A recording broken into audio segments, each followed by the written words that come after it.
সব সময় আল্লাহর কাছে এই দোয়াটা যেন আমরা করি, আল্লাহ কিয়ামতের দিন তুমি আমার হিসাব নিও না, আল্লাহ তুমি আমার বিচার বসিও না, আল্লাহ তুমি দয়া করে আমারে মাফ করে দিও।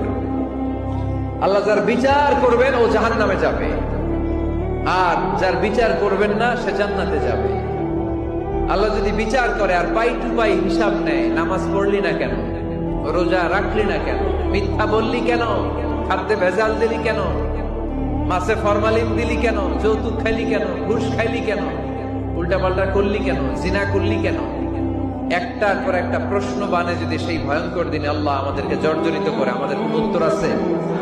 সেদিন আমাদের বাঁচার কোন উপায় আছে? তাই আমরা সবাই আল্লাহর কাছে দোয়া করবো, আল্লাহ কোনো বিচার টিচার মানি না, কোনো বিচার করতে পারবো না, দয়া করবা। কথা কয় না?